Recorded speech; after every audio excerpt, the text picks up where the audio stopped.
Rynn, you touch it, and what you see is one of um, those echo wisps, a minor echo wisp. Yeah, it's kind of small. It's tiny, maybe about 2.5 feet tall. Is the first you see one of them at first, kind of come out from one of the veins that are lit up and circling around. It's like a wispy, about yay high, humanoid in shape but translucent and moving about. It definitely looks like a spirit of some kind as it comes out, and another one comes out, and another one comes out, and another one comes out as you're putting your hands on this particular thing. We return to the adventuring party. Okay. Sneak around. Sneak. Okay, they're coming. Run away. Run away. That's the first time I've just like had fun with a match in a long time. Hey there, role players, gamers, geeks, freaks, and everyone in between. Welcome back to Deacon's Table, and I am DknBluez, your resident dungeon master, and this is the cast of the Scarlet Reaver. I'm not going to do all the recap intro this week. I'm going to do that next week, but as it is, I'm a little scatterbrained today, just so everybody is prepared for that all my notes are out of order again. So I will be doing my best to kind of piece it together as we go. That's usually the way it works. Before we do get started, though, I want to let everybody know that is watching and that is tuning in. This is our last episode of Southern Expanse until after the holidays. However, next Thursday, make sure you tune in and join us. We've got something special happening for the holidays. It is a special one-shot live stream event. It is a little bit longer than our 2-hour windows. It will start at 6 p.m. Eastern Standard Time and run through till about 9 or 9:30. And again, it's meant to be, it's heroic fantasy. It still takes place in Foreverland, but it is just meant for shits and giggles, to be honest with you. So that's what it's going to be. It's going to be just a lot of fun as the band of adventurers goes to rescue Brightnose, the wonderful reindeer from the steppes of Merelva that has guided the way with his shiny nose, but he has been kidnapped by some entities from the Frostwood. So that's where we're at for that. So I hope you guys are able to come back and join us for that. But in the meantime, let's meet our players this week for Southern Expanse. We're going to start off with Rynn. Rynn, who are you and who are you playing? Hi, I'm Kiri Morning, and I'm playing Rynn, this side, the plucky cat girl, Taisha hero, Tessin dancer. Excellent. And beside Rynn, we have Solvarr. Solvarr, who are you and who are you playing? Hi. Sorry. Hi, I'm Dave, and I'm playing Solvarr. He's a canary, blue in color, but he's a canary, and he is the School of Illumination. Excellent. And beside him, of course, we have Jorrack. Jorrack, who are you and who are you playing? Hey everyone, Ken the Friend here. I'm Ken the Friend on YouTube and on Discord, and of course I'm playing this grumpy turtle guy, Jorrack. He is a coralback, and his class is Pit Fighter, so he's gone through some rough times and still a bit grumpy. Yeah, just a little bit. And of course, last but not least is Kian Reshar. Who are you and who are you playing? Hi there, I'm Jen, and I'm playing Kian Reshar. She's a serpent tail, and she is a covenant class. Excellent. That's a little bit of a covenant class. A lot of people are now that are watching. I notice we're getting a viewership, and they're watching. You may not be familiar with the lineages that people are playing. You will get more familiar with them as you watch, and because they are all original lineages, as are the character classes. So you will kind of get to know them as we go. So with all that in mind, where we last left you guys is, of course, you had delivered the special marble, and it opened up something beneath the temple of Griva, who is the goddess of life and death, but also the goddess of silence, and so on. So it opened something beneath her catacombs, and you've kind of discovered that, and you've kind of started your way back to the surface, and that's where you all were. So. Or the chamber anyway. You're thinking about it. You're in that final chamber, and you're not sure whether to go further or go back to talk to the captain. I think that's what you guys were discussing on what to do. So, the corridor beyond this fallen chamber warms beneath your feet. The stone pulses with that slow rhythmic thrum, like a heartbeat of something enormous. Buried beneath the soil, and you four have already been feeling this for some time. It's just become more prominent as where you are in relation to everything that's going on. Light ripples along the walls. Sigils rearrange themselves in gentle spirals and shapes. As you step forward, your footsteps don't echo; they resonate through the walls.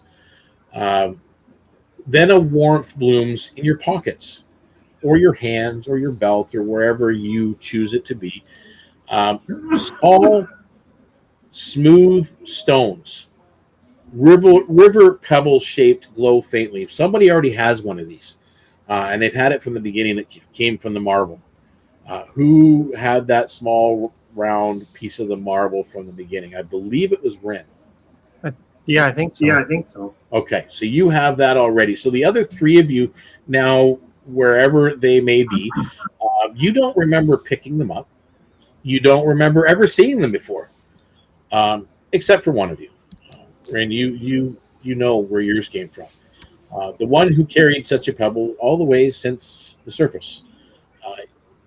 All these pebbles begin to hum together. So, Solvarr, where is this pebble? Where do you discover it?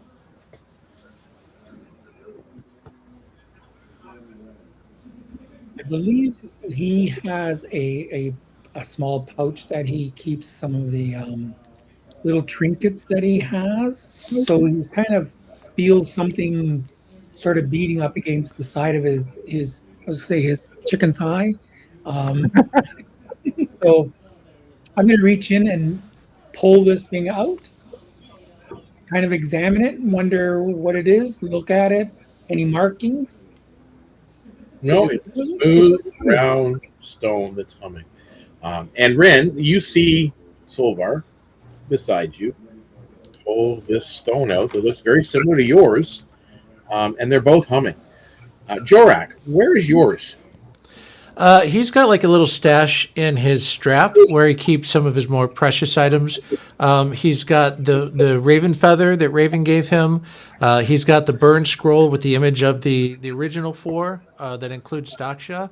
And that's where he felt the warmth. So when he kind of reaches in there, he kind of pulls out this pebble. It's like, doesn't remember putting that in there. What? So he's just trying to figure that out. And then once it's out, you also notice now the other two with similar stones out, and they're all humming. Kian, where do you discover yours? Probably in the pouch that is at her waist that has her remaining healing potion and a few other things in it. Okay. And you pull it out and you determine the same thing. And then your guide, who's still with you, Marin, you guys can make me an insight check. Hey, Deacon, check. Yep. Check the chat. Am I missing comments here? Oh yeah. Humming Pebbles? Is that rock music? I like that. That's a good one. Good one. Good one. Very good. I like that. All right. So how did we do with our insight? 18 for myself. Okay. Solvarr, you 100% realize. Hey, no problem, Goose. No problem. You can watch it on replay. That's why we stream to YouTube, so you can watch it again and again and again. Watch as many times as you like. Share it with your friends. So you get a feeling from Marin as he's just kind of watching all this happening. He seems very unsure. Where he had some confidence when you first came down below, but ever since the opening of this lower chamber and you guys going down, he seems really unsure of everything. He's kind of looks to the four of you holding these pebbles, and he goes, I didn't know that this could happen. There's legends that speak marble holding old memories, but nothing said it would seed its pieces in others. You must have carried them without knowing. He just kind of looks at you, he swallows. It's because it's reacting because you're close to the sleeper, or it's reacting to you.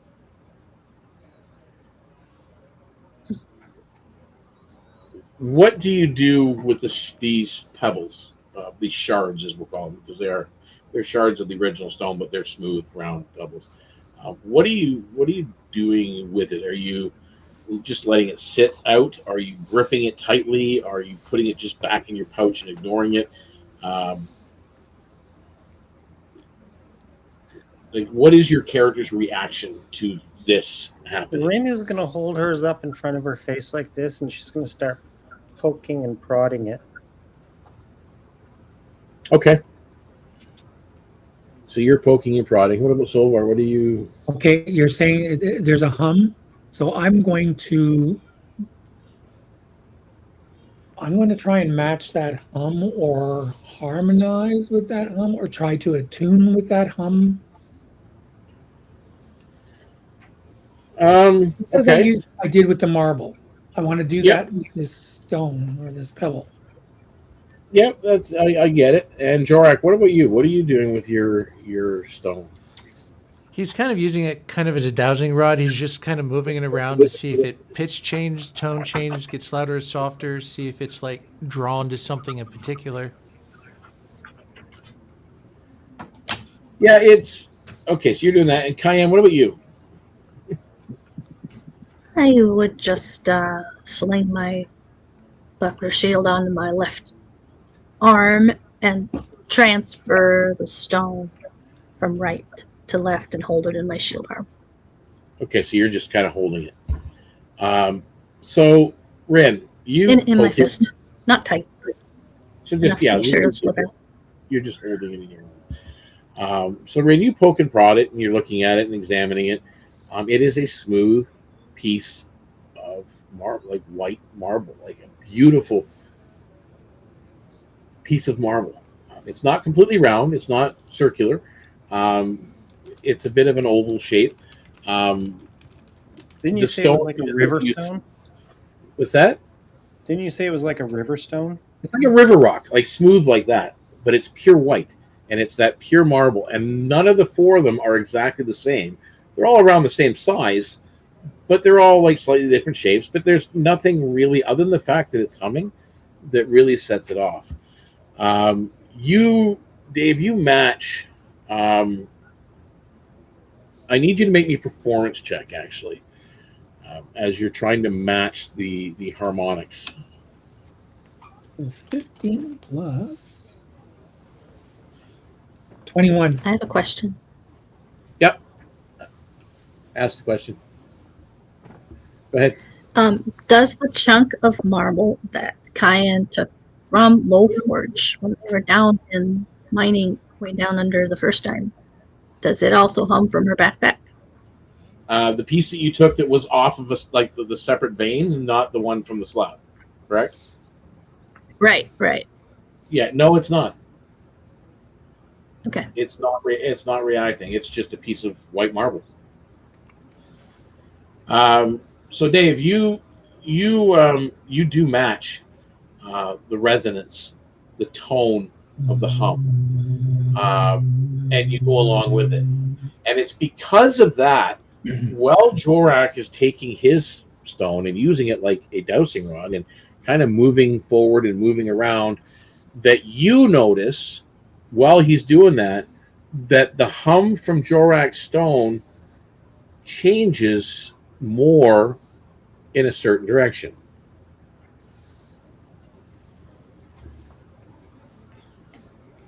So I'm going to look towards the direction that I kind of noticed he's pointing towards, not knowing what he's pointing at.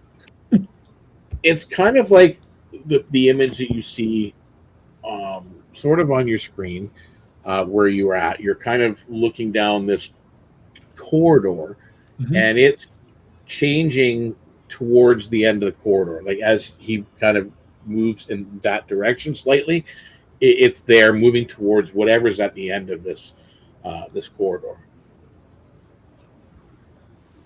Changing in a good way or a bad way? Just changing its frequency. It's not violent. So it's not the loud. stone is changing, not the corridor. Okay. Sorry. Yeah, not the corridor. The actual hum, the sound that you're picking up on. And you pick up on it because you're matching the tone, but all of a sudden one piece of the puzzle isn't matching anymore. Okay. I'm going to start looking around at the other two. So I'll see what's happening with Kian and Rynn. You see Rynn poking at hers. Kian's just kind of holding hers in her hand. Okay. But I'm not seeing the same thing that's happening with... You're getting the same hum, the same tone right. from their stones because, again, they're not moving. All right. I'm going to suggest that we start moving towards down the end of the corridor because this thing is calling us. Who's with me? Proceed. Marin, do you have any historical guesses of what this thing is we might be facing?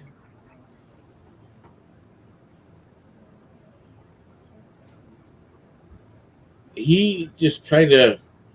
He seems lost, to be honest. You're... Solvarr, because you've already done the insight on him, he's grasping at straws for pretty much everything he's doing right now. It's everything that he is saying is from either myth or legend or story or prophecy or like, you know what I mean? It's just all old readings and teachings. So he's really unfamiliar with what's going on, other than the fact that you guys know that the sleeper is not what it appeared to be. At least you don't think it is, and it's further in these things. And there's something that's being called, or you guys are being called to it. So I'm going to explain to everybody that I think Marin needs us more than we need him.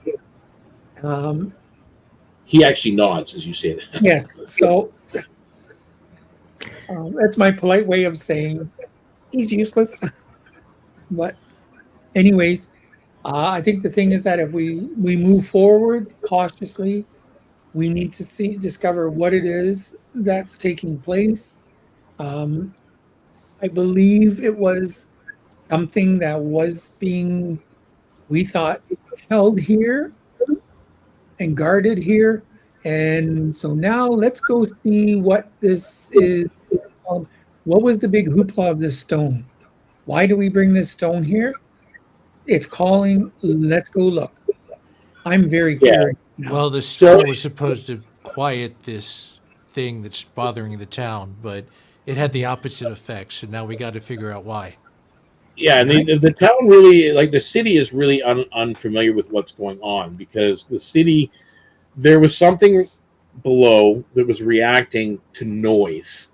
And of course, Elderlock is a city of over 1 million people. It's probably one of the largest cities on this part of the mainland, especially along the coast. So that's why when you got here, for a city so large, it was very quiet. Almost like they were intentionally trying to be quiet, not to disturb whatever was going on. And the belief was that that marble you brought was going to help buffer or stop whatever it was from waking up, and the city can go back to normal. It didn't work that way.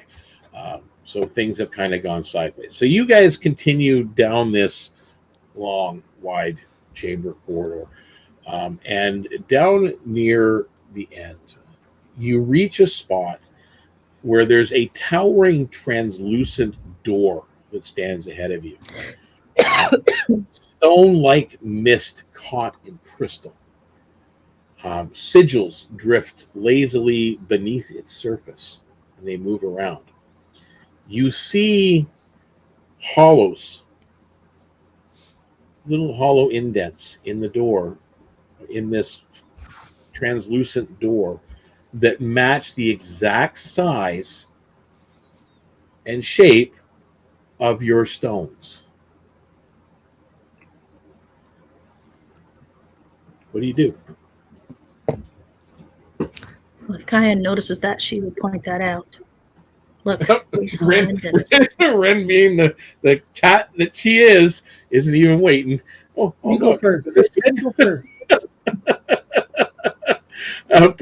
Perfect. Rynn, can I get a Does it constitution? look like there should be a... Oh, sorry. Does it look like they're what? Should be a sequence to us putting the stones in? They're just 4 indents in the door. That's all you notice. And Rynn has gone over and placed hers in the one that seemed to fit. I need you to make me a Constitution saving throw, Rynn. Bitter failure. I got a 3. Okay. You take 3 points of psychic damage, and you are disoriented until next turn. You're just kind of a little out of it all of a sudden, and it's almost like you got a shock, but it wasn't a physical electrical jolt. It was a mental zing.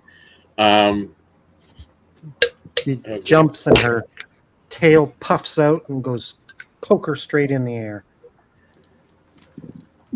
Okay, what's everybody else doing? You see Rynn put this in. Hang 1 second here. I just want to close it. And it does. You do see the stone kind of flare up as once you put it in and you get that zing. You're not really sure what's going on, but everybody else has been watching as you're doing this. All of a sudden, a small sigil flares on the stone that was pure white before when you put it in. Brilliant, resonant, and a wave of warmth kind of briefly expands out from that particular stone.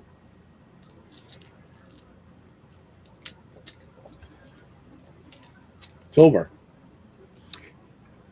I will continue to hum along with my stone. Yep. And then look to see where it would fit in the remaining 3. Yep. And I will then gently place it in said hole. Constitution saving throw, please. Yeah. Oh, that's 19 plus 4 is 23. You get like a shock to your head, like a brain freeze for a second, and it passes. But the stone goes in and it does the exact same thing, but a different sigil kind of flares up on the stone, and a warmth spreads out over the area. Jorrack. Jorrack pulls out a piece of cloth, puts the stone in the cloth, and then approaches and then looks for his and just very carefully puts it in. Constitution saving throw, please.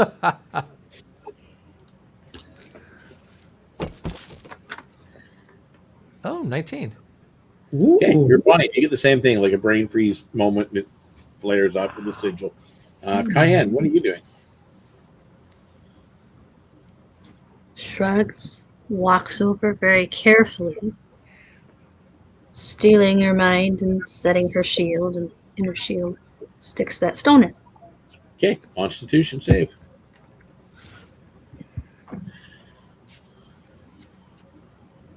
Yeah.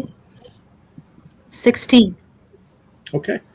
You just get like a again, a brain freeze, and you see the same thing.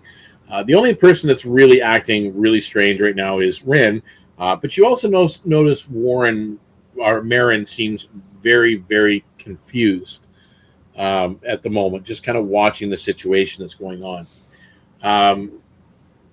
Rynn, as you're, again, you don't know what's going on really around you, but everything in your, actually all of you at this point, your vision turns white. It's like you're getting a vision of something. It's not that you're blind. Everything just kind of goes blank. You see, Rynn, a being of shifting crystal and light, and a large, colossal being. And something in you says that this is the sleep. Solvarr, you get an image of monks kneeling in reverence, guided by the presence of this colossal being that you sense. You don't actually see him, but sense nearby.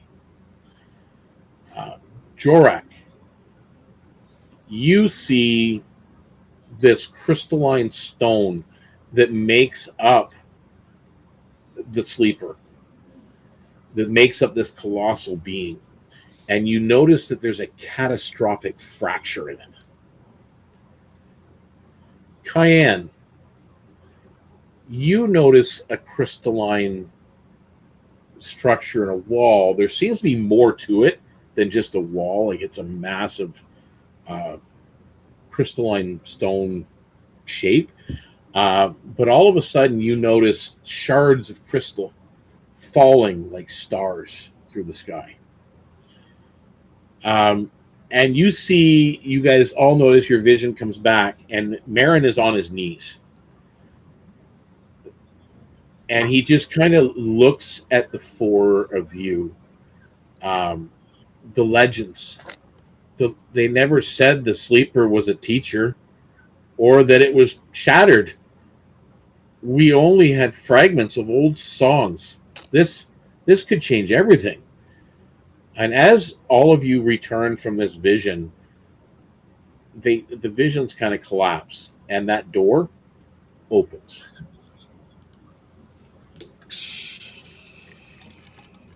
What details, Rynn, have stuck with you now that everything you're getting your senses back? What details have stuck with you from that vision the most?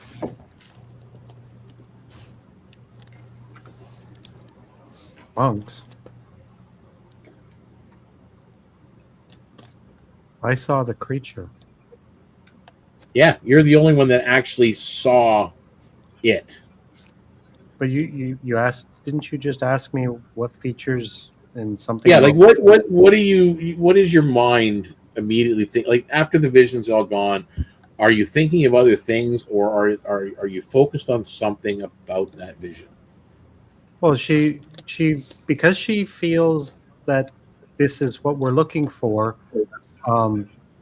She's trying to go over her head, like, did it seem like it was angry, in pain, confused, welcoming, aggressive? All right, so you're kind of focused on the being. What was its intentions or feelings? You didn't get anything from it. Was just a vision, so you really didn't get any of that. But again, those thoughts are going over and over again in your mind. Like you're asking yourself those questions. Solvarr, when you notice the monks kneeling in reverence, what is going through your mind, remembering that memory, as the door has now opened in front of you and whatnot? So it's I think I was more focused on the ritual aspect of their reverence, and that because when the vision disappears and I see Marin on the ground on his knees, just as the monks were in my vision, it was like, is this sort of like a deja vu type thing, or like, is there a connection between him being on the ground and the vision that I saw? That's what I'm trying to do, is connect those two. Yep. Roll me a religion check.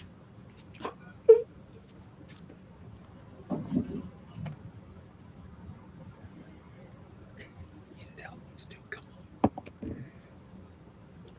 10. Sorry. Yeah, you're not piecing anything really together, but those thoughts are going through your mind. Yep. Jorrack, what about you? Your vision, with the fracture. Again, you didn't really see all of this, whatever it is, but it's fractured.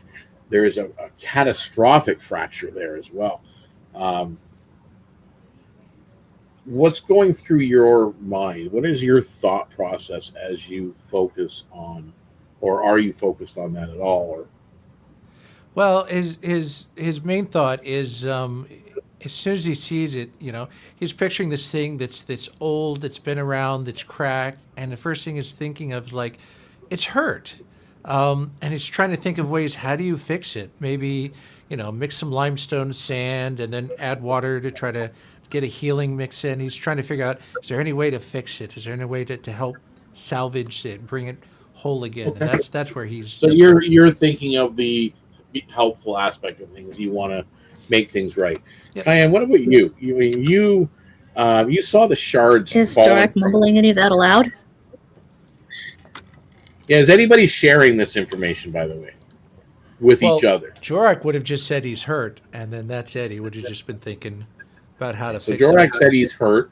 Solvarr hasn't shared anything at all. Rynn, are you mentioning anything to anybody?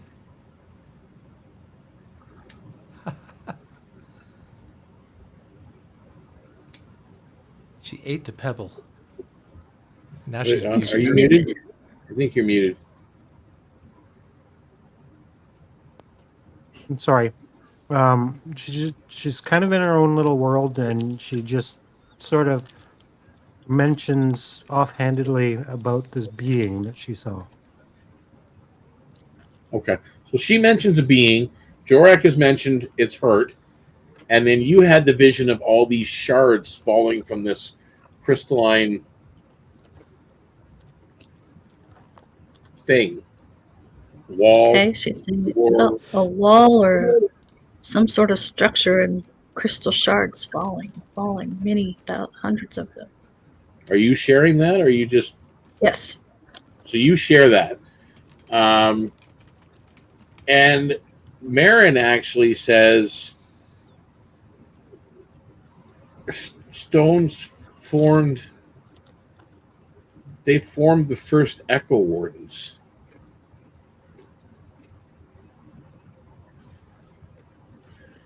He seems confused, which he's been pretty much the whole time. You guys can all make an insight check, though.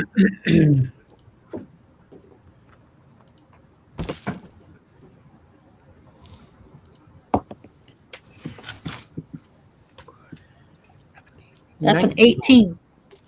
Oh. Okay, so an 18. 17. 18. 18, yeah. Okay. 17. So, I mean, a couple of you notice right off the bat that Marin isn't just confused. He's dealing with some kind of inner conflict. Perhaps between what his beliefs are and what he's learning now. You just kind of sense that from him.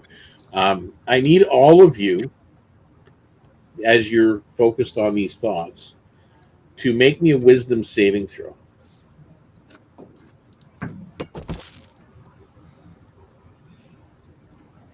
13. 13. Reroll it. 3. Jorrack, 21. the wrong dice again. It's giving me some 21. good rolls. 21's good. Solvarr, how are you? 7. Okay, so Kian, you're fine. The rest of you, as you're thinking about it, and you kind of stop for a moment, just kind of re-get your bearings again on what the door being open and everything else. Your exhaustion. You each get 1 level of exhaustion. All of us? No, Kian, you're fine. But Kian, you notice that the rest of them, including Marin, is noticeably fatigued. Hmm. And they were From the fine vision. a few moments ago. The vision seems to have done something. No, we just had a long day. That's all. I don't know. I'm used to visions. Perhaps it didn't affect me as much. Out of the four of you, I'm used to visions when I'm on catnip too. keep in mind, three of you now have a -2 to all your rolls. Yeah, while you're exhausted, it hurts. You are suffering with this. You can all make either an Arcana or a History check now that all the visions have passed.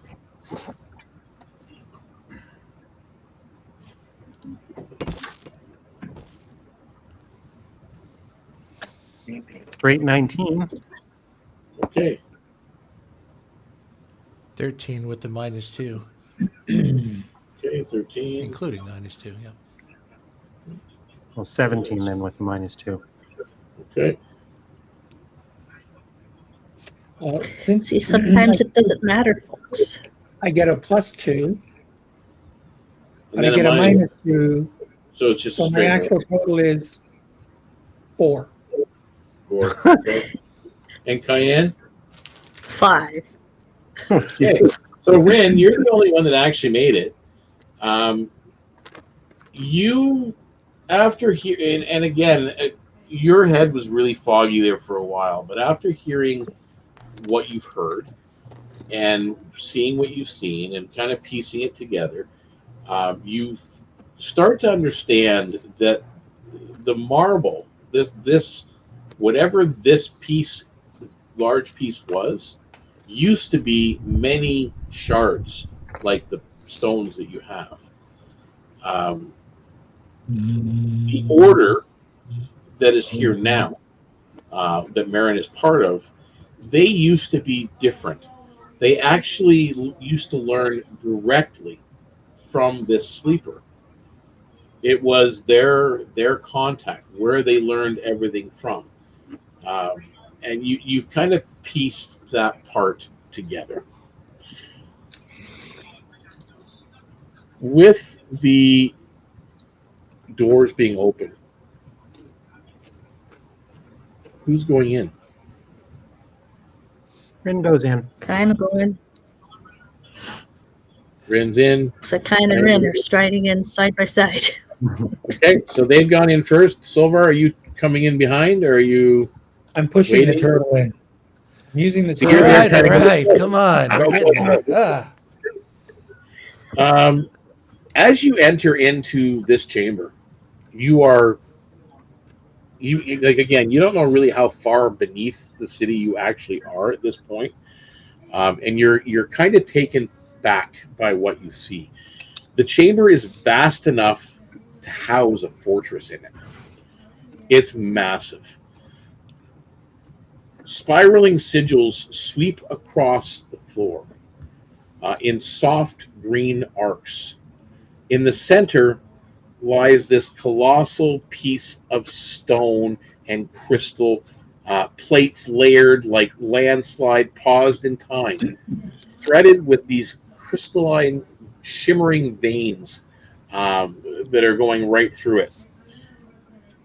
You kind of look, and its face is almost like a mandala of moving symbols. It's constantly shifting, endlessly unfolding on itself.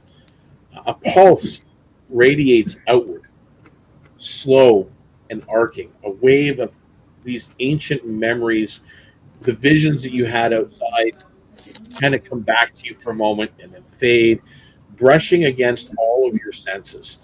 You get memories from your childhood mixed in with there as well.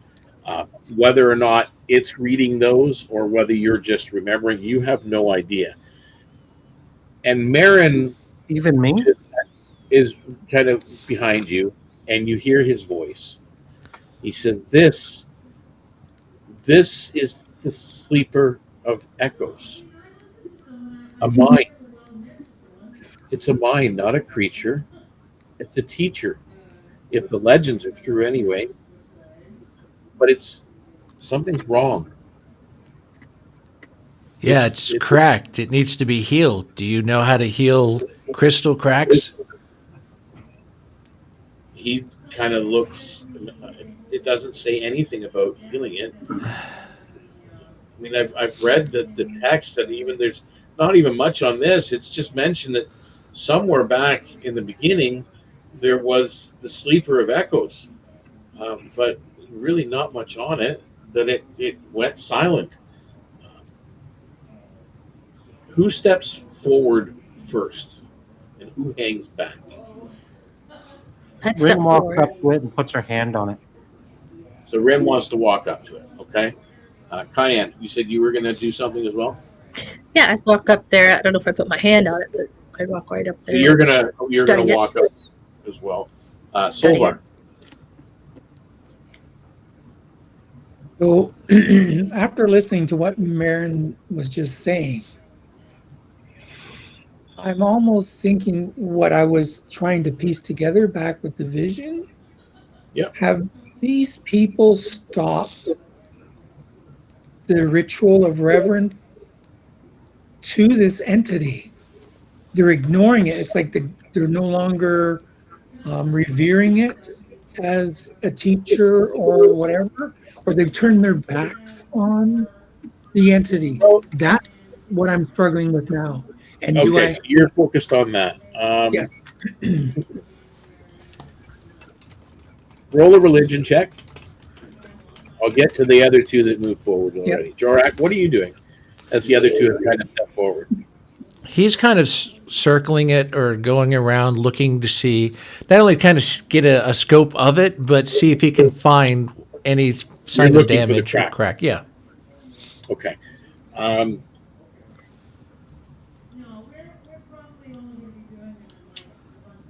Jorrack, you can make me a nature check. Kian, you've approached, but you haven't touched. But what are you kind of looking for? Are you just examining Studying it it all over, but particularly if I can see any patterns in the face thing. Okay. Face. Roll me an Arcana check.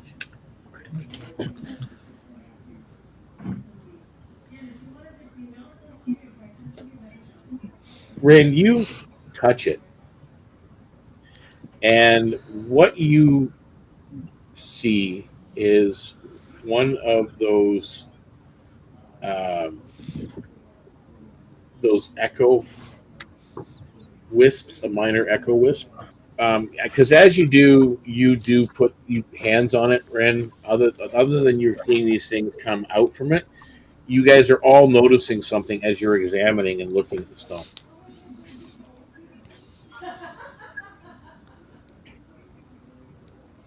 Who's This is the that? face. That's all of a sudden what you're noticing, that the patterns start to come together and form. There's like eyes and a nose, and this is a being. This is something in front of you that Rynn has now got her hands on. So I'm just again, I'm trying to find it. Now I can remove this from the studio. You're only allowed so many images on here. Won't let you share more than that, which kind of sucks. Looks like he's got a plugged sinus issue. Shoot, doesn't really. Dang, I can't make it go bigger. Yeah, it's kind of small. It's tiny, maybe about 2.5 feet tall. Is the first you see one of them at first, kind of come out from one of the veins that are lit up and circling around.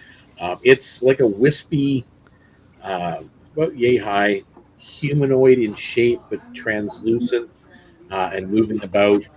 It definitely looks like a spirit of some kind as it comes out, and another one comes out, and another one comes out, and another one comes out as you're putting your hands on this particular thing. Just double checking something here for.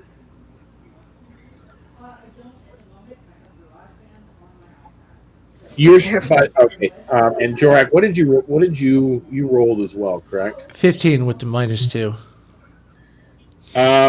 You find you see cracks for certain, and again, you don't know how to heal it or how to make it better. Kian, what did you roll?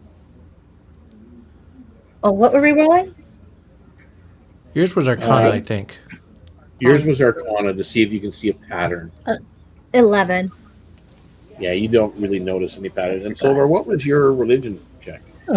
With the -2 canceling out my +2, I got 18. An 18, actually very good.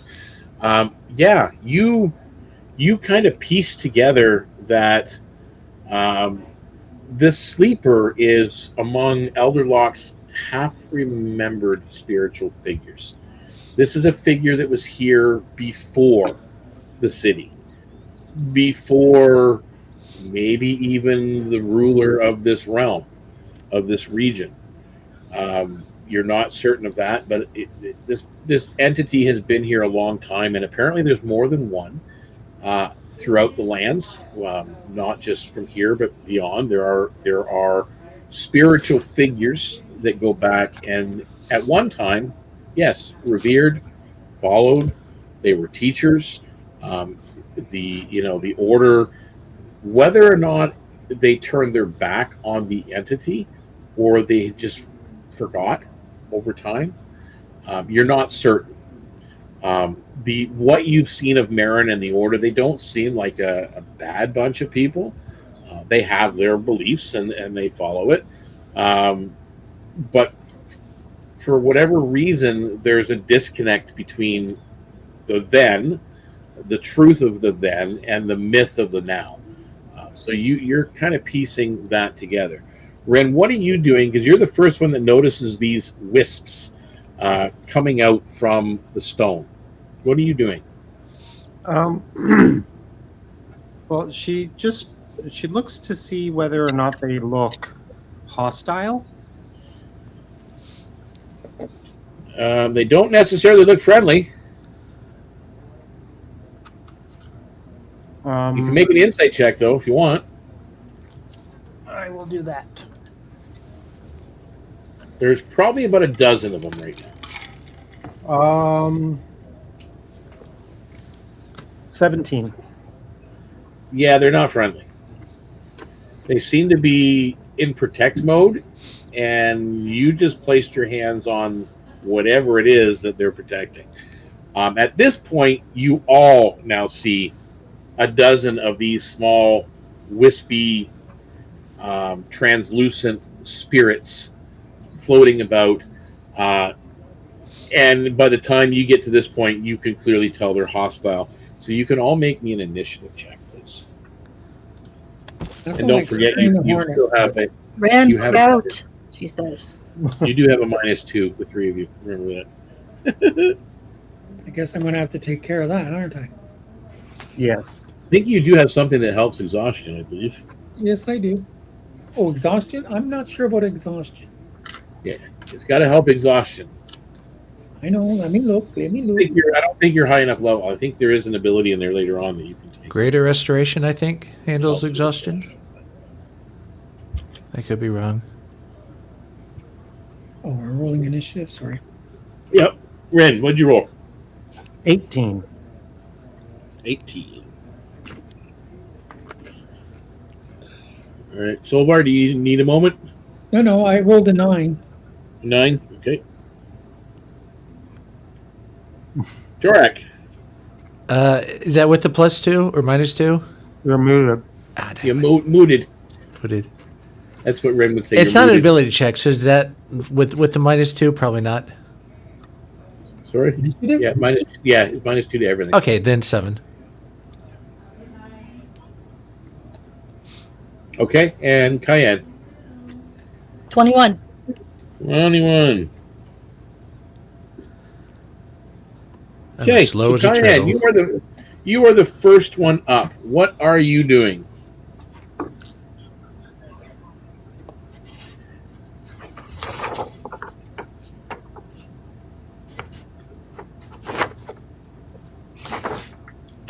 I'm going to take a chance. Ignore the little wisps. And I'm going to try to cast Detect Thoughts at the face. Okay. You are going. See if I can tell what it's thinking, if it's there, if it's got a mind. No, I gotta go back for that.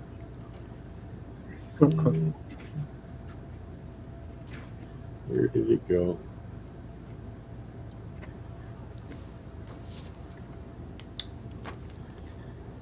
See if it can give me any more information by doing that. You need to make. Actually, make me a strength saving throw. Oh, I just rolled a nat 20. Okay, so you're fine. 24. As if you get a wave of repulsion pushed away from this thing as you reach out to try and detect thoughts. Your mind is overwhelmed as you cast this, and it doesn't last very long because it's like it's cut short intentionally, but you are to the point where any longer you could have been severely damaged. Just a complete overload of Head goes. So that's your act. Beings. Next up is Rynn. So these little wispy guys are definitely attacking, yeah? That's what they appear to be.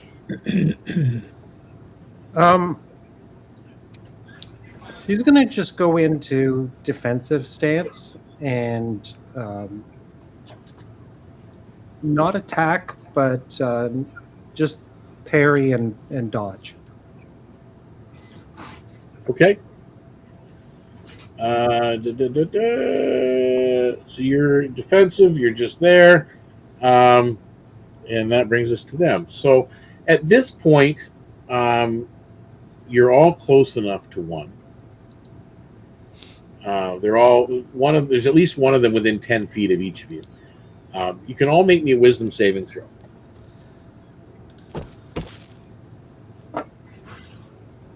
$13.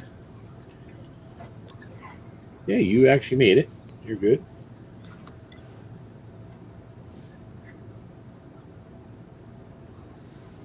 How did everybody else do? 16. You're fine? Diane? 17. You're fine? Solvarr? 2. Oh, Solvarr, you get your mind filled with a memory. It's a flash of memory, but it's not yours. You know it's not yours. But you know it's somebody's memory. Sensory overlay of a stranger's life, and you have disadvantage on your next attack roll. Okay, so that's its normal ability. At this point, I'm going to have three of them on each of you. 5 will miss Rynn. No, that's a 9. It still misses. That's a 9. And that's going to be a 23 to hit. Rynn, does that hit you? With the disadvantage That does, because yeah. she's dodging. yes, I'm dodging. Oh, disadvantage? Okay, hang on. That would be a 16 plus 4, 20. 30, 20. Okay, so it's 7 points of psychic damage Okay. and a wisdom saving throw. Damn wisdom.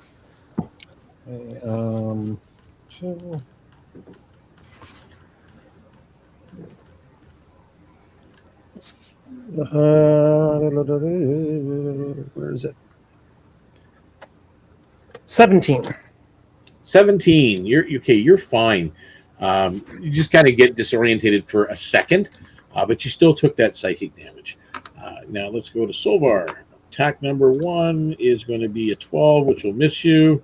And a 12 and a 19. Solvarr, does a 19 hit you? Sure. Sure.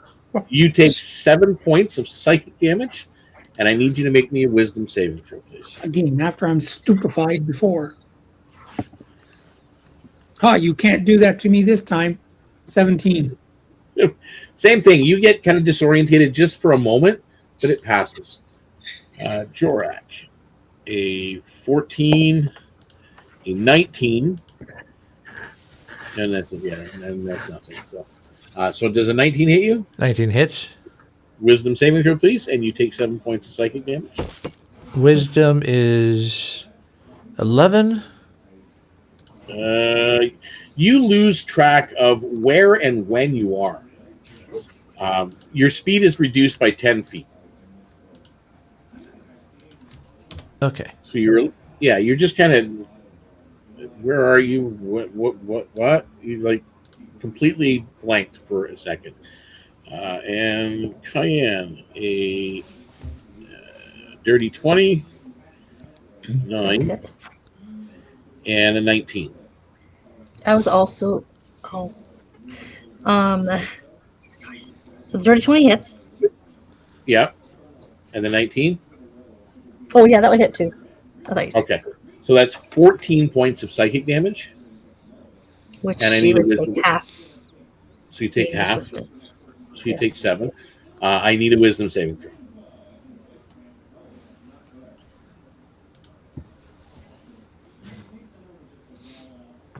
Solvarr, you're next, by the way. Mm-hmm.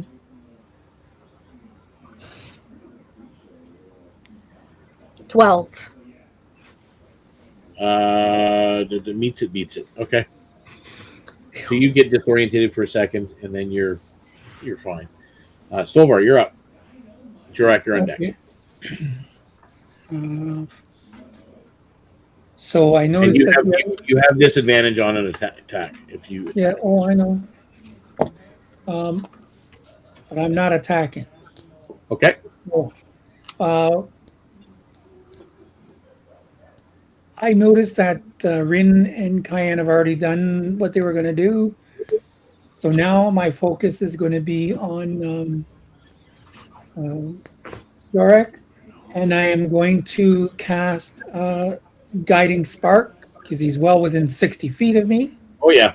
Where he's going to gain an advantage on their turn, their next turn, which is coming up. I'm going to do that, and then for my little bonusy thing, we are going to put out. Where'd it go?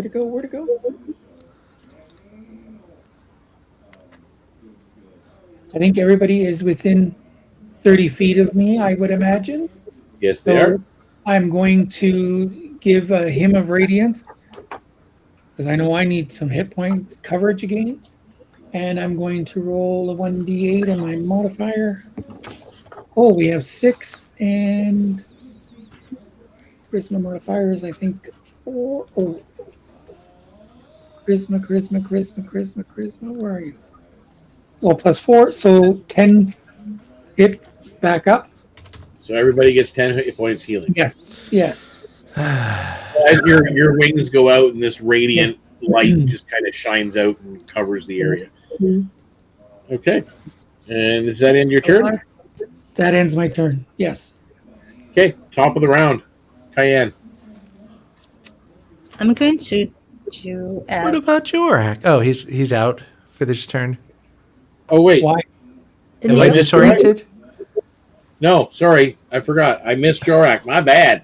That's why I would have gone with it. That's fine. Advantage on him. Well, yeah, you have advantage, right? He's probably going to waste it, so I apologize for that. Not. But no, what Jorrack is going to do is, he's a little disoriented. He kind of shakes it off, but then thinking about everything that he's heard and that's been going on, he will actually go ahead and kneel before the face, and he'll kind of call out, "I know what it's like to be trapped in one place and left there. I am sorry you had to go through this, but if we can help, let us know." And that's it. Doesn't attack, doesn't do anything. He just kneels and kind of bows his head and kind of speaks that out loud. And that's it. All right. Kian, top of the round. You see Jorrack go to his knees and kind of say something to it, pray to it, whatever you want to call it. She's going to step over next to Jorrack, put her scimitar down in her right hand. She still has the pebble in the left hand, and kneel beside him. Say, we are not here to harm you. We are here to help. Okay. And that brings us to Rynn. Rynn, you see what's going on. You see Jorrack stop, and like again, you don't. Just to put it in context, you don't know why they're doing what they're doing. For all you know, they could be charmed and they're being commanded to do this. I mean, for all you know, you have no clue. But Jorrack just kind of went to his knees and kind of said, we're not here to hurt you. Kian all of a sudden did the same thing. What are you doing? I think her hunter's instinct is kicked in, but she doesn't want to fight, so she's just going to continue being on the defensive. So are you staying put, or are you backing up a little bit? Well, I'm backing up a bit. Okay, so you back up a little bit and you take on a more defensive stance again. Solvarr, what are you doing? When you see don't those little misties get to go first before me? Yeah, well, they seem to be hesitating. Oh, see, that's what I was going to do. Now that I saw those two drop to their knees, remembering what my vision was, and then connecting with Marin afterwards, I wanted to see what those wisps were doing. So you said they were at a halt right now? They seem to be hesitating. Maybe they're readying an action. You're not sure. Okay, well, you know what? Taking on what my vision was, seeing what they're doing right now, I will then drop to my knees, if you can find them, and I will sort of begin to hum, remembering what that resonance was of the stone. Okay. That's what I'm going to do. As you guys have all done that, 9 of these wisps go back into the stone. 3 still circle around Rynn. They're not attacking. They're just spiraling and circling around Rynn and around this entity of stone and crystal. So what are you doing, Rynn, as you see this? You see the rest of it disappear, other than yours. Yeah, after I see that, I put my weapons away. I kind of look around and shrug and go down on one knee. Okay. The 3 wisps disappear. What you guys are getting from this entity is it is alive and it's aware. That's why I cast Detect Thoughts. Trying to find that out. Detect Thoughts. You were just overwhelmed. It seemed to be aware of way more than what should be possible. It shapes stone and crystal and sigils. It's wounded, though, and fragmented somewhere. You've kind of determined that. And sorry, that's kind of where it's shifting this point. A deep pulse rolls through the chamber, stronger than before. The sleeper's sigils flare and shift and become sharper into geometric patterns.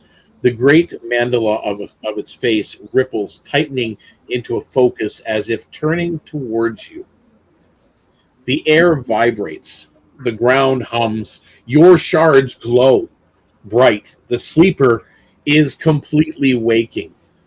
A soft pressure fills your minds. Not invasive, but searching. Just like reaching for something. Like a forgotten melody, trying to recall the next note.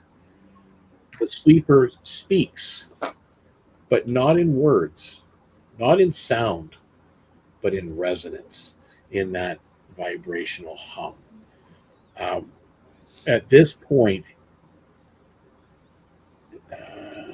just moving over to the first person, and it was Jorrack. A shimmer of sigils forms the impression of a phrase in your mind. My shard returned.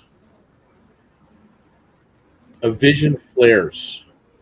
The marble above and the marble in your hand glowing like a star in the sleeper's chest.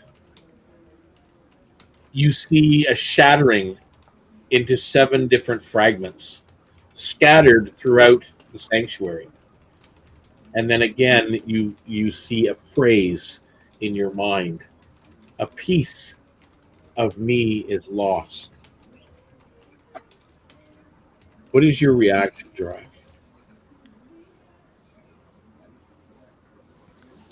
Well,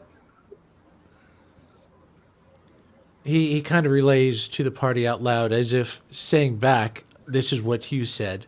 And he's like, we brought the marble. We can return your shards if we know where to.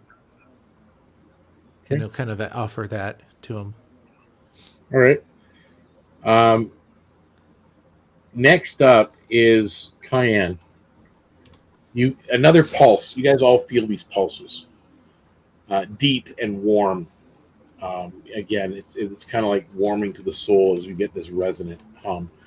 Kian, you get a vision in your mind of words forming just out of nowhere. The order learned from me, guarded me, and then you get visions of silent monks kneeling, hands on the sleeper's crystal veins. Not jailers. They were protectors. And then the vision fades. Kian, what is your reaction to that? Now, you had, Solvarr, I believe you did share it, or you still haven't shared the kneeling of the monks yet. No? Okay. So, Kian, what is your... Kian says, by the way. you say that the monks used to No, I did guard not. you and learn from you, but we have one of the order, and they now only have knowledge of you in myths. They do not seem to know your role, their role, your purpose. What can we do to help? So you're trying to communicate the best you can. Like, you're not sure how this is all happening. You're getting these flashes in your mind. All of you suddenly feel a very painful, sharp, fractured flash throughout the room. Rynn, you see a violent rupture of light. The sleeper, this being in front of you, splitting inward on itself. The sanctuary convulsing as guardians form instinctively. And then you get these words that come to you. Memory. Broken. Shattered. What is your reaction?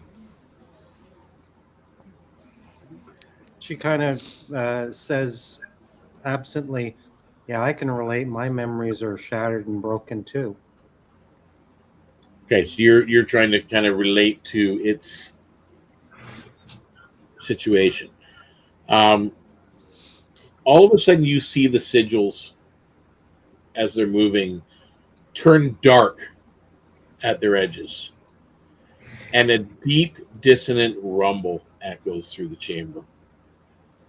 Solvarr, a vision of sand dunes shaking, trembling. You can actually see the sand vibrating above. Like, it's such a vibration that the sand is rising from the actual ground itself. You see a vision of a similar being of earth and stone, massive beneath the sand. A pulse, black and inverted, like resonance turned inside out. And then you get the vision of words in your mind. Another woke when you called, opposite rising, and it fades. What's your reaction? I'm going to look forcefully with my little bird head at Marin. Because Yeah. I want to see what Marin is actually doing. And if he's not making any attempt, any move, let's just say I'm going to call him out. Like, this is who you say you follow, and you're doing not. Like, I need him to get back into here on his knees. You look Everything. at him, and as you look at Marin, is again you've kind of kept that intuition going as he's been following along with you. You see in his face an honest uncertainty. He is clutching his staff with white knuckles, and he just kind of looks and he goes, I don't know. I don't know what this means. The legend spoke of resonance and sound and guidance, not whatever all this is. And he swallows hard. But something else has responded to the Shard's call. Something in the mainland. And the sleeper, and he kind of steps forward for a moment, and you see his knuckles relax a little on the staff, and he puts his hand on the surface of the stone. But the sleeper is afraid of it. What were they protecting him or her or it from? He doesn't have an answer. He says, I don't know all of this. I don't know what it. There's no knowledge of him even teaching us. He's just been a belief, a blind faith.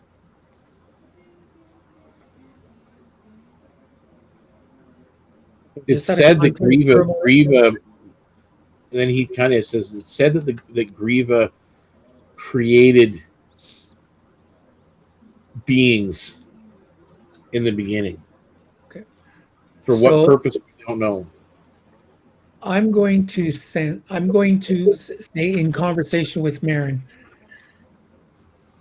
I just had a vision of another being, likeness of this warden, or this echo warden, or whatever they call the sleeper of the echoes, or whatever,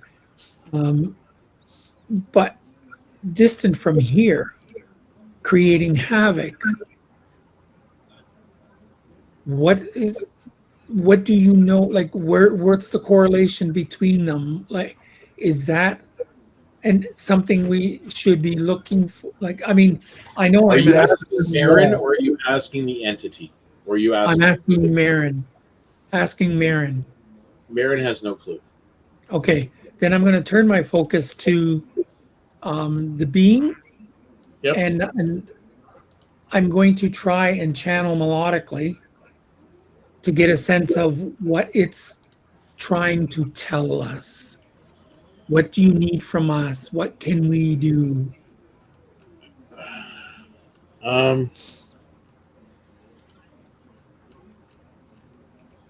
You're not getting anything from that, but you start to get a vision based on what it was that you just asked Marin.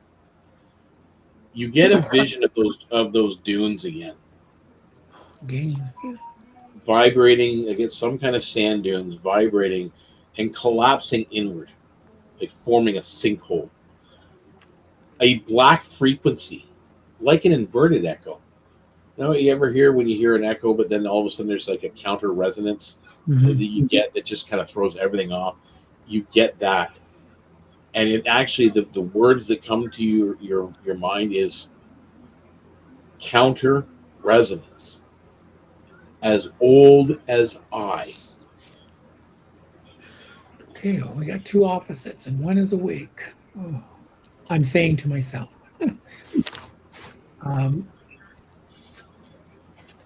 But there's got to be something we can do or help with. Not that we're going to save the day, but there's something we can initiate or whatever we need to do.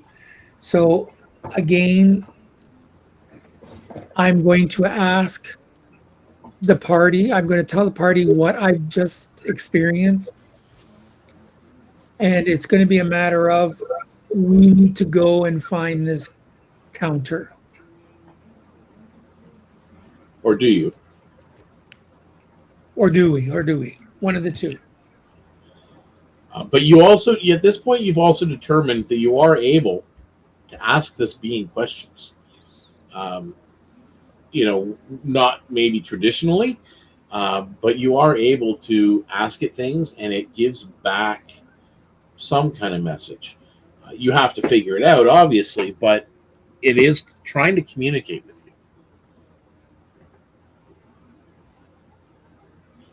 you. What's everybody else doing? Rynn is kind of got she's got like this thinking look on her face, and then she just starts to hum in that resonance. Yep. And then project her question to it through that. Okay, what question are you asking? As you do this, by the way, your stone glows brightly as you're doing it. Can we help?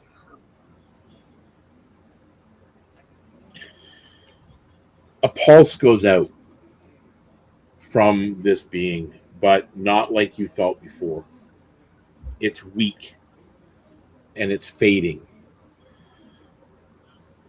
And what goes through the words it's communicating to you is broken,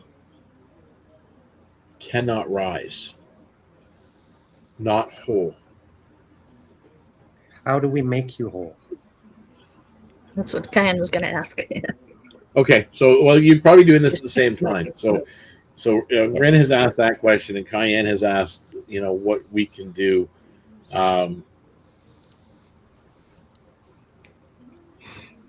You get a vision, and again, you're not sure what it relates to exactly or how it relates to it, but you're getting a vision of this massive sleeper breaking into pieces and shards raining down like stars.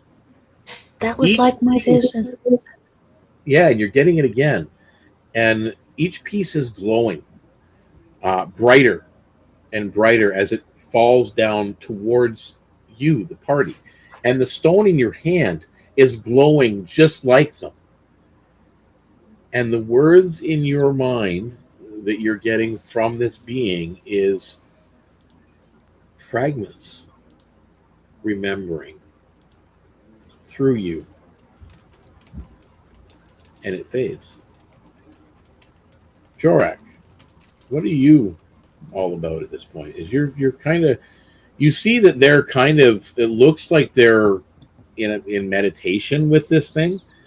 You see their stones flaring and glowing. Yours is humming and just a slight glow as well. What are you doing? And you are muted, by the way. Sorry, I'm trying not to breathe in the mic. Right. He kind of heard the conversation between Solvarr and Rynn, and he wonders, and looking at this thing, he doesn't know if they have the capacity to fix it, but maybe he can fix something else. So he kind of turns to it and asks it, kind of a different line of questioning. Just a very simple, what part did Grieva have to play in this?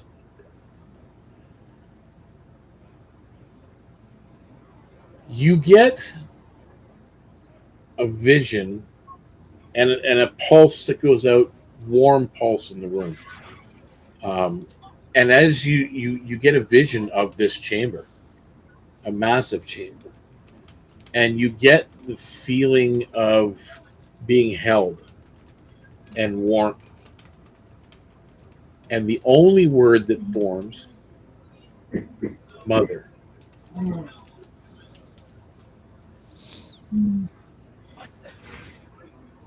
For you. At this point, as you're all communicating in your own way, again, another sharp flash This one too bright. You have to. You're covering your eyes. Your stones are flaring at the exact same time. Pain and confusion all flood your mind, and the words come to all of you. And Marin is on his knees with both of his hands against this thing at this point, his staff laying on the ground. The words appear forgotten, lost, reason hidden.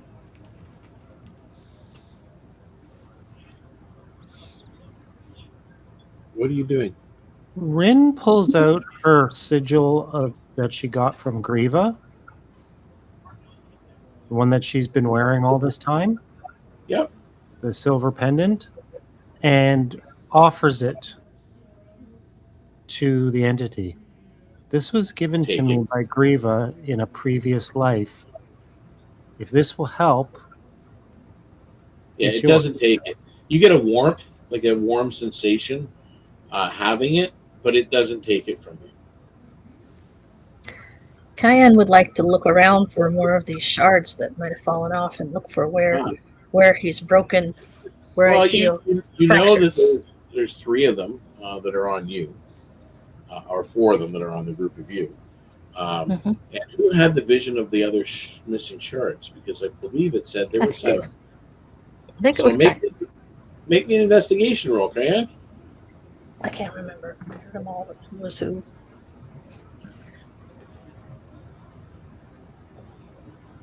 That is a 14. That's enough. You do find 2 of these similar round river-like white stones, or not 2. Sorry, 3 of them. So you have 7 in total between the 4 you have, and there's 3 more. Do I see a hole, wound, something I can place these in? It's going to take you some time, but you're searching the stone face and the surface. What are the rest of you doing? Is she seems to be searching for something. She picked up more of these white stones that are glowing and humming, and she's searching the face of this structure. So what are the other 3? What are the 3 of you doing? Well, Rynn sorry. calls over to Kian. Yo, what are you doing? Well, it said it was missing some of its fragments that fell. So I'm trying to find them all, thinking we can put them in here. I found 3. We all had one already. Maybe if we can find a way to put them in, it would heal it. Rynn starts to search too. Okay. Solvarr and Jorrack, what are you guys up to? But didn't we put ours? No, you took them, but no one said they left them in the door. So We assumed we left them, but it came back with us. yeah, I didn't assume you left them. I assumed you. Oh, okay. I assume they went into the door and they We went. all did. On. Okay. No. All right. Sorry. As soon as you touch the door in those spots, it did the. Oh, okay. So now I'm okay. I'm going to start flying around in this cavern now Yep. that I know what the others are doing. And I'm going to start to look and scout the ground with my little eagle eyes to find out if I see any more shards. Oh, Okay. we think we have the shards. We're looking for where to put them. Oh, I thought you said you still needed 7. Well, we each have Just 1. everything. Okay, never That's mind. 4. I Now found that we 3. know that the stone stayed with I us. was told there were 7. Okay, so I'm going to fly up on higher up of the entity to see if there's any. Yep. And what about Jorrack? Jorrack is actually going to go over to Marin and kind of like kneel down next to Marin, but not talk directly to Marin, but talk out loud back to the entity. And he's like, "Don't worry, Marin and his people will help continue to take care of Grieva's son." And he offers Marin the white stone.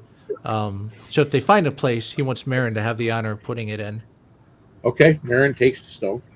It takes you guys about a half an hour, but you do find a fracture, a small fracture that actually opens into a much larger fracture. But the small fracture looks like it actually will take each piece of the stone you have. Okay. So Marin doesn't walk up- hesitate. Yes. He seems, again, he seems torn but compelled. He places the stone in, and he just kind of moves away in reverence. Do the rest of you follow suit? Yep. Kian walks up and places the 3 she found in the one she had. Okay, you place them in. Everybody's doing the same. No one's keeping the stones. I gave it to Merrick, so Merrick gave his. Okay, so you guys put it in, and that part, the fracture seals, but the rest of the fracture is huge. You're seeing it, and at first it just looked like a crack in the wall, but it will fit that marble slab upstairs, Oh. plus a little extra. Oh, hell no. How do we get that down here? Well, that won't be on you. there is the order for that. You know, they can move. Marin, they we can have to move get it that very slab well. upstairs down here to fill in this hole. You guys notice the sigils beneath the stone stutter, and they begin to falter. Memories, you see those visions start to misalign. The chamber that you're in vibrates with an unstable resonance. The sleeper's mandala face flickers, forming one last impression. All of you get the words, "Help me remember." The ground trembles. The vision seems to be forming, but it needs guidance. Marin, you're up. Ooh. Yeah. Oh, by the way, I just figured because I don't think you guys have seen any. We talk about him. That's Marin. Oh, wow. Okay. Cool. That explains everything. Yeah, that's Marin. And the being that's around you is a little bit more than just that face. It's, there's a lot to him. So anyway, just want to put that out there. But yeah, let's pull this up. The sleeper sigils flicker like failing lanterns. The chamber trembles. Resonant waves clash and scatter in discordant bursts around the room. It's like a sensory overload almost for all of you. Your shards that you placed in that crack vibrate sharply, almost painfully as it's sealed. Cracks of green light, though, above in that other chasm that is there, the wound, the fracture, split across the crystalline veins that are going through and forming those sigils. A distorted pulse rings out, rippling across the chamber. The sleeper is losing coherence. The swirl of symbols gather above the face, scattering, reforming, collapsing again. It is trying to show you something. It's kind of like what you're seeing in that image. It's trying to put together a picture, trying to show your mind a memory, but it's failing. Then a final thought impression surges into your mind. Hold the pattern. And the visions kind of begin to form, and then they break apart.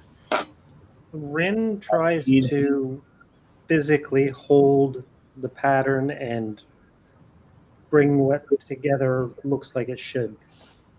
Okay. Are you doing so performatively, using insight, trying to figure out what the pattern is, using Arcana to try and sense the magical flow? Like, how are you doing that? She's because of the musical sort of like the tonal theme that she finds, she's doing it more in like a performance, a song. Okay. So you're A trying to goal. chant or hum a stabilizing tone. So make me a performance check. Nat 20. Nice. That is one So- success. In total, we still have that -2, right? Yeah, you're still exhausted until you get a long rest. Okay, so then it's only 22. Okay. All right. So again, that is a success. Solvarr, what are you doing?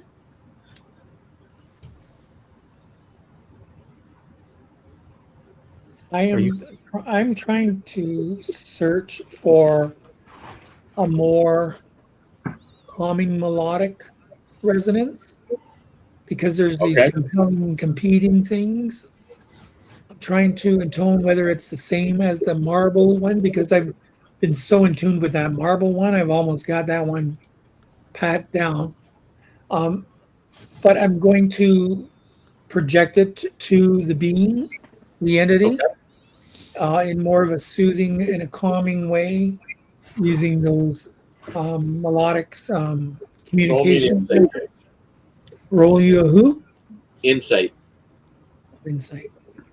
As you are trying to send a calming, steady emotional resonance, projecting calm and clarity to the being.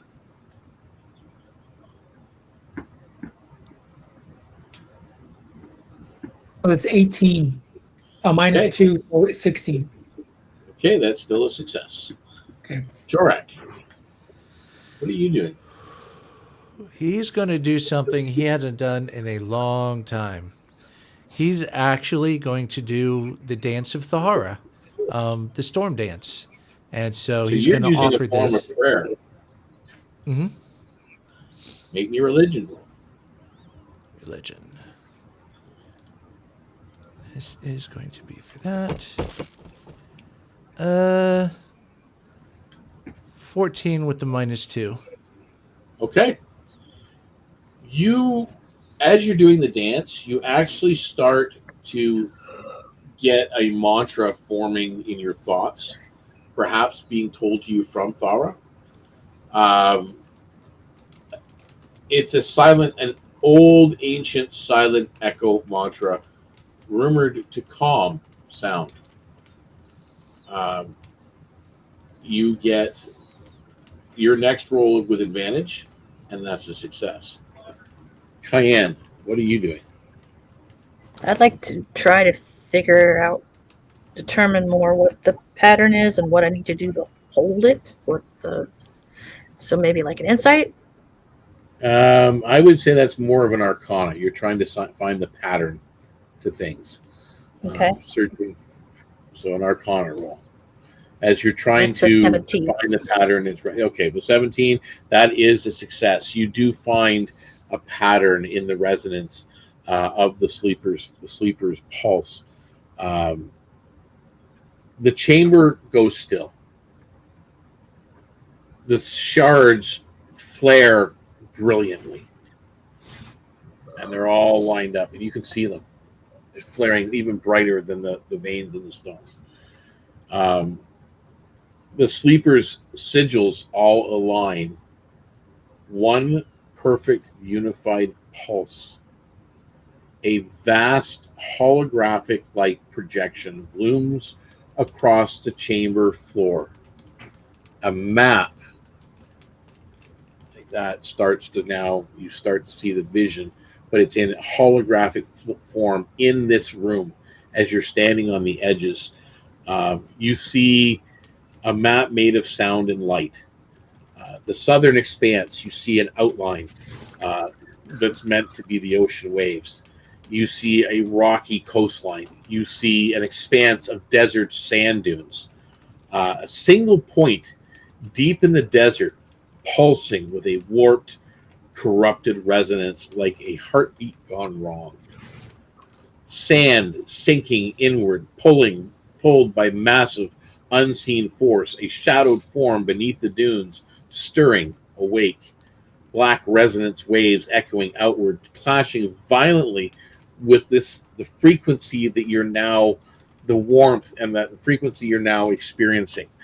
The vision darkens, then snaps inward completely. The final image is burned into your mind. A distortion answering your call, and it is not a friend.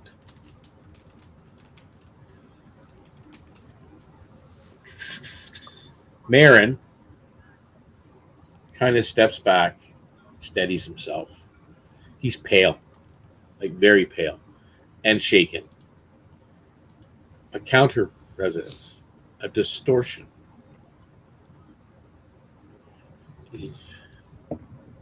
Yeah, okay. There was a legend that if the sleeper's frequency is opposed with a second presence, his voice cracks. If it rises fully, it could unmake everything. Resonance against counter resonance, sand against water, the stone, even memory could fracture. And he looks at each of you. Whatever answered that shard's call or that marble's call, it's awake now. To take away what you guys are all left with at this point, you have an understanding, like the four of you, with your experience in going through this, you have an understanding that there's a powerful ancient resonance-based entity that exists here, and another one that has more of a distortion, counter resonance in the mainland, further inwards. They are opposites. And the marble upstairs, its activation awakened both of them. It's rising, and it has noticed all of you. The sleeper's breathing rhythm fractures again, faster, unstable. The chamber light flickers, the shards, the crack dims and returns to stone. The sleeper's face twists, sigils scattering into chaotic patterns. A single impression forces itself into your minds. Cannot hold, unstable, help. It goes dark, it goes silent, but the chamber trembles. What are you guys doing at this point? Let's get that marble down here and fill that crack. Yeah. Rynn turns to Marin, puts her hands on her fists on her hips, and says, "You're going to get your people to get that marble down here in there now." Okay.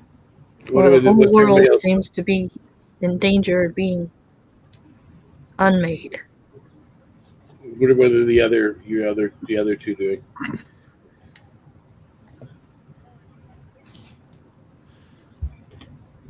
Jorrack, Solvarr? Is it like gone, or is it just like? It's there, but it's dormant. Okay. The room is trembling, but it seems dormant. Where it was active before, you can kind of tell it's maybe preserving its energy.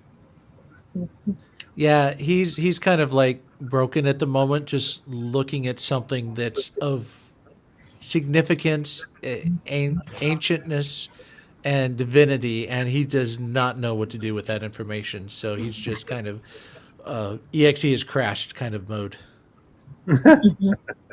Okay.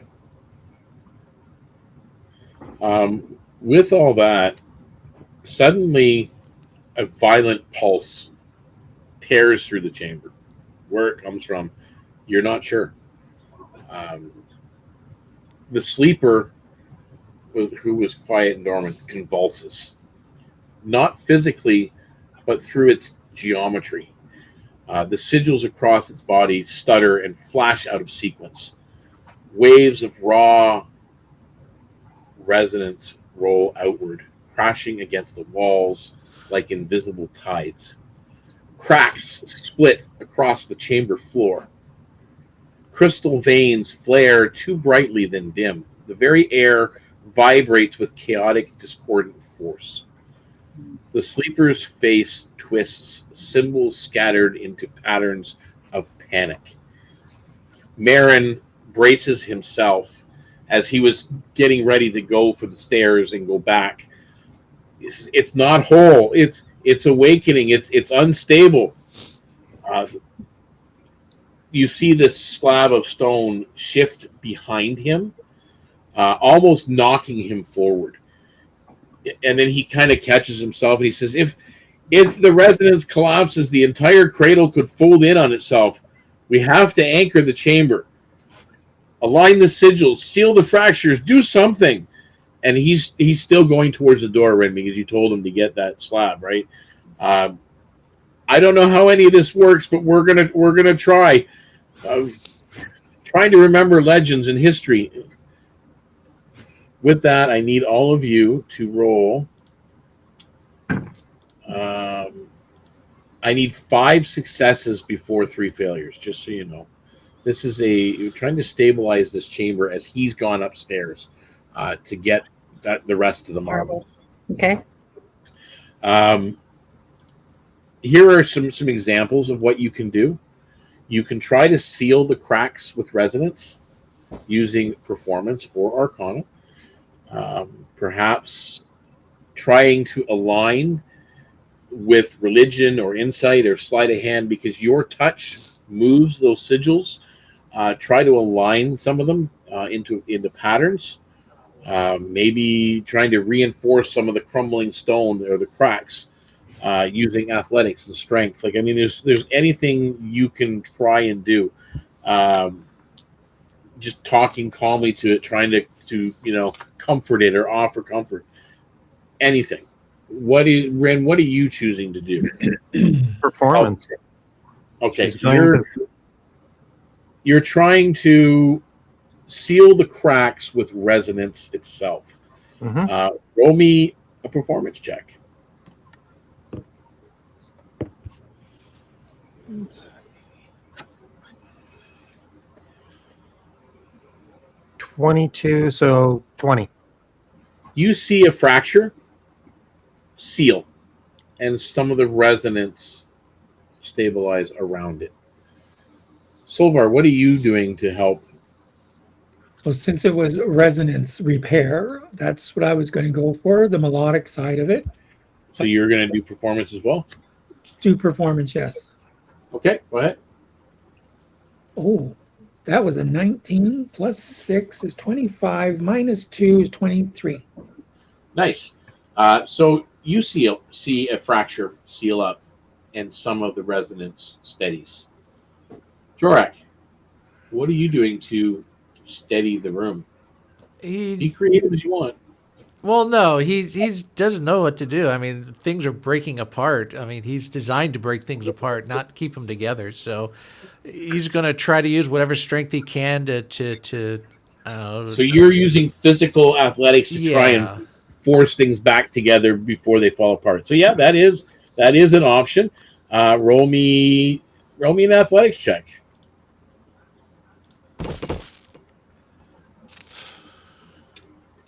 To 10.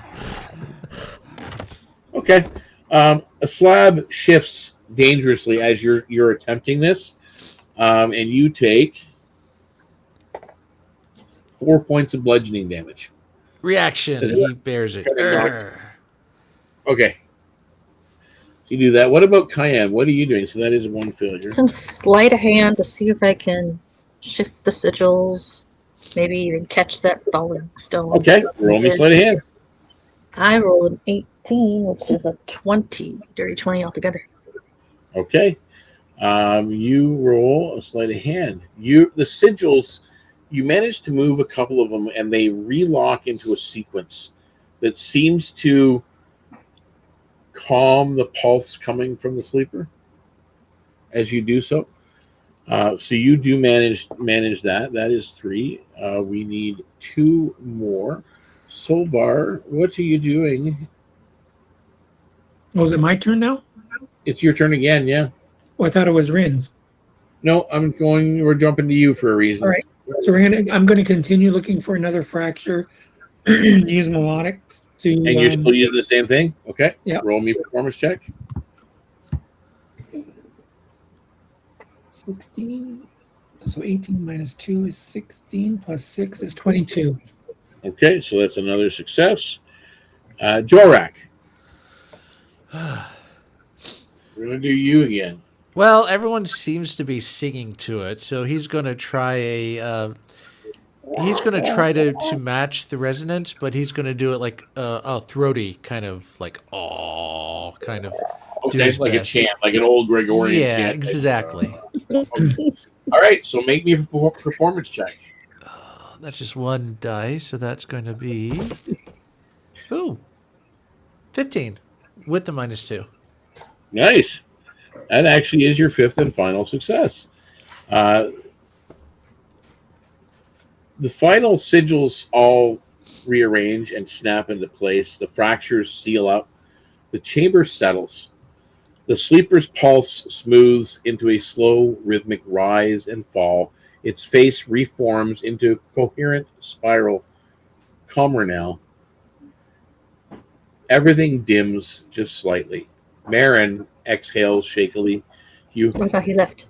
He's back down, and you hear noise. You hear noise up the you hear noise up the stairs. They're probably bringing down pieces of it. Grandpa. Well, you guys only went down a couple of flights of stairs, but now you've kind of opened up everything for them. So it's kind of in and out. You stabilized it. The city still stands because of you right now. And he looks up at the sleeper, his awe just deepening. We've saved it. The path to the sleeper's final gift opens. That's right. I forgot we were under. The chamber grows quiet. Everything gets warm. The sleeper's face tightens, forming patterns that feel like gratitude on its facial features. Something begins to rise from the sleeper's crystal veins. Small motes of light drifting towards each of you. They're almost in the shape of the stones, but they're not stone. They're just motes of light. Go down here. Where's number 7? Number 7. The tremors all fade. The sigils dim to a glow. The sleeper's breathing like pulses, settles slow. Something, those little motes of radiance, they're like emerald radiance, drifting upwards like sparks from a sacred fire. They swirl around you, forming soft patterns of light in the air. You sense a tone, a resonance, a feeling, gentle, grateful, fills your mind. You helped me remember. The motes descend and touch your skin.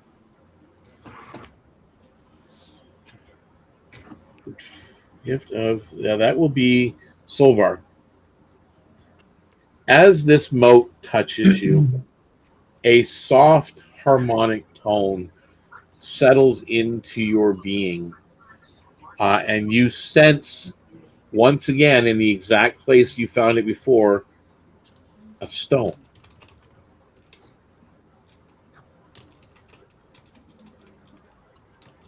And it's done as a charm, like an amulet that you find on your person.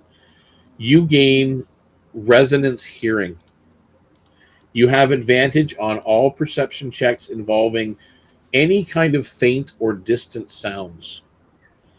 Once per long rest, you can also emit a harmonic pulse that reveals invisible or hidden creatures within 10 feet until the end of the turn.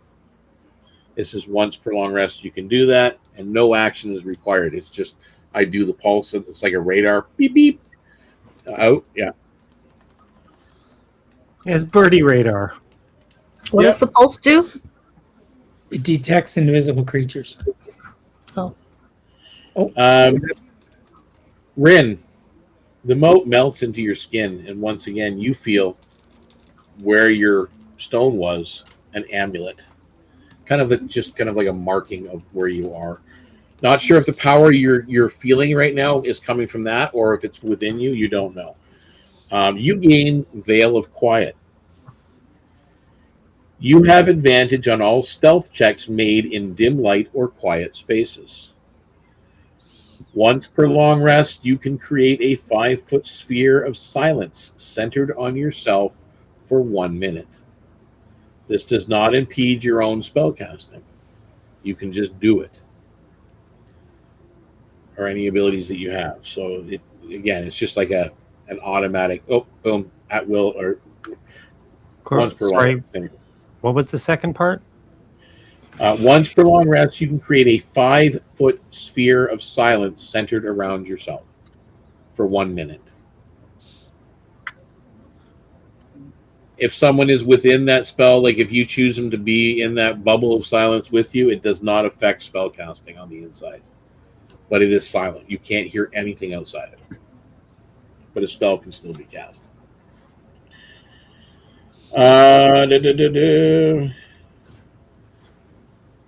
We're going with Jorrack. The moat lingers for a moment. Just right at your forehead level.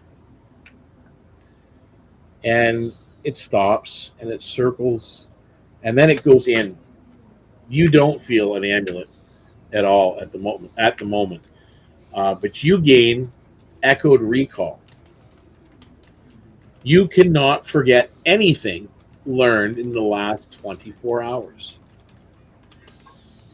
Once per long rest, you can re-roll a failed intelligence check, history, arcana, investigation, etc. But you must use the second roll.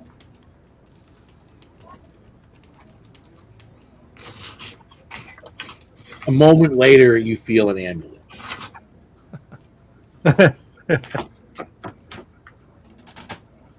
Kian, the moat touches you, and it goes right into your eyes, creating ripples in your vision, like blinding you for a minute, and you see waves. But you gain harmonic sight. You have advantage on perception checks that rely on any visual details. So not just like a specific generalized perception. If you're looking at visual detail, you get advantage with perception. Once per long rest, as a bonus action, you can see resonance trails, vibrations, magical pulses, emotional echoes, etc., within 30 feet for one full minute. It doesn't detect illusions or anything like that, but it does reveal energy patterns of lingering magical effects. So that's... Marin drops to one knee as you now see coming down from above a floating platform of that marble surrounded by other monks. But he drops to one knee, unable to stand by the looks of it. The legends, they never spoke of this. Gifts from the sleeper itself. Recognition. His voice kind of cracks as you see tears coming down his face. And he looks to you all and he says, "You're part of this story now. Whether any of us understand it or not." So with that, what is everybody doing at the moment as you receive this and you feel the gift? And it takes you a moment, but you do realize that the amulets that you've all now received back is just a token. It is not the power that you've been given. That power has been given within you. So it is a natural now ability of yours.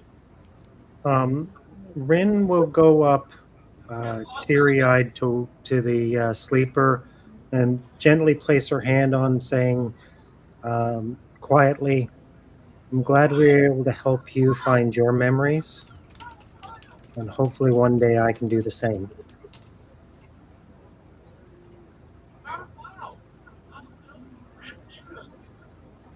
Everything fades for a moment, and everything quiets, and the face that's in front of you kind of pulses with a low, heavy rhythm as you say those words. But then you hear that counter resonance in the distance. Darker, frightened.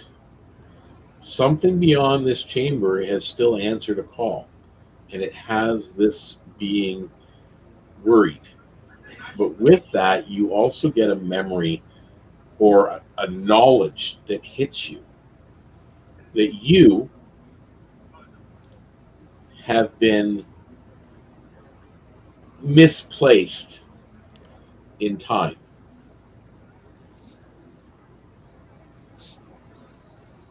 And that's where what it leaves you with that. As everything slows and deepens, there's uneven pulses echoing through the chamber. The monks are doing their thing, and they're trying to use spell abilities to break apart the marble and put it into the cracks to help it reform or repair it. Is anybody doing anything specific at this point? I would like to approach Marin. Yep. And basically telling him, this is your duty now. Don't forget. Always remember, bring back the teaching. Now that you know what's here, because you didn't have a clue what was here, No. bring the order back. Reestablish the order to what the order was, or start the teaching again, or whatever. The time is, not forget this poor soul down here. Yep, for sure. And do we see that they're starting to try to get the marble into that crevice? That Yeah, the fracture they're was? trying. They're breaking it apart using magical means into smaller chunks and putting it where it should fit, using meld stone or whatever they're doing, stone shape and whatnot. So, are you doing anything specific, Kian or Jorrack or anybody else? Jorrack is going to turn to face a wall that's not the sleeper, that's not the monks, that's not the party. Just going to turn to face a blank wall, and it goes to the counter resonance, and he'll slowly raise a middle finger, and that's it.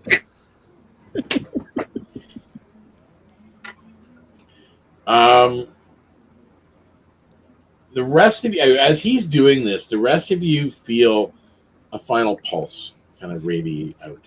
Not angry, but it's concerned. A warning. These sigils begin to flare one at a time. And you get the words that come to all of you, including you, Jorrack, as you're facing the wall. The one who answered the call moves now. And a vision slams into all of your minds. Dark surf crashing against the mainland coast. Earth trembling beneath weathered stone. Great buildings of Elderlock shaking and beginning to crack, including the massive Monastery of Shadow atop the cliffs. Black pulses rising from somewhere deeper inland. Storm winds twisting around distant fortress gates. The sleeper's voice that you've become accustomed to now over the last little while fades into broken resonance. The mainland trembles. Truth rides a shifting wind. You must be its counter resonance. And those final words kind of fracture away, and the sleeper dims fully. You can no longer see the sigils or the face, just a rock and crystal that is there.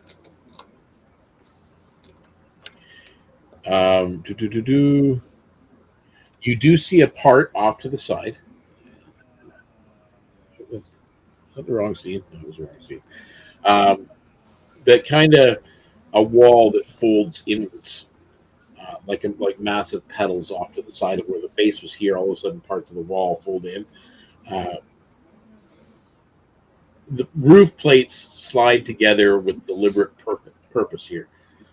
The cradle, the room that you're in, is sealing itself, protecting the sleeper, almost like it's shutting you out. The only path is the one behind you. Marin backs away, his voice very thin. It's closing to protect itself, and we're protecting it. We should go quickly. Yes, I agree. Yes. And follow up the stair. Get out that way then.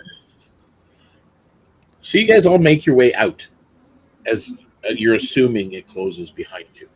And you're just making your way out to the surface. The moment you emerge into open air, something feels wrong. The monastery courtyard is still, but not peaceful. The wind moves strangely. Soft one moment, sharp the next. A tremor ripples through the stone beneath your feet. Somewhere to the north, across the rocky cliffed area that you're in, storms gather in a spiraling coil. Not weather, something else. Something stirring. A low rumble echoes from far beyond the Alderlock walls. Marin grips his staff tightly, and something from the desert has answered. Whatever it was, it's coming. He turns towards the four of you, fear creeping into his voice. Whatever this is, it's really coming, and the mainland won't stay quiet long. What are you guys doing at this point? Anything you're saying during this situation, this moment? No, I'll just say we'll go back to our captain and report what happened here to the best of our ability to understand what happened here. Okay. And You're kind of voicing your ideas of what you want to do. Go back and tell them of the impending danger. We have a quest that's given to us by an elder being. I think we need to answer that call. I agree, but I think we also need to go back to report to the captain. We can't just disappear. The other two of you, any Go words? on the ship. Solvarr, Jorrack, anything to add to that? Jorrack just cracks his knuckles, and he's filled with determination, as if he's getting ready for his last bout, the grandest match of all. Okay.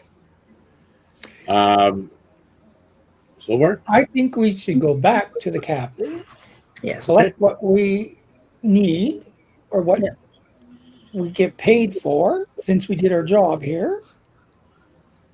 So you guys are having this conversation, and you're, whether it be a debate or whatever, you're kind of just sharing your ideas. Well, this is what we should do. This is what we should do.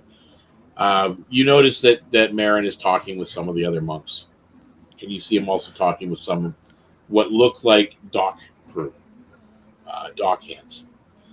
A final tremor rolls beneath your feet, stronger than the last one. Birds scatter from the rafters in the monastery. Wind shifts sharply, carrying with it the tang of distant rain and something else, something metallic, like the echo of a struck bell. From the north, that storm coil tightens. A dark spiral reaching fingers towards the coastline. Somewhere beyond the rock, beyond the gates, something stirs. Something is answering. Marin steps closer to the group of you now, turns away from his group that he was with. Your captain, Darius Vane, he's waiting for you past the breakwall. He'd want to know about this, or gods, you, and he's looking at you almost begging, or gods, maybe you'll actually want to help. Like they're not stupid. They know you guys are technically pirates, right? So he hesitates though and adds, or you can refuse, of course. You owe us nothing. But if these tremors reach our gate, the whole coastline will feel it.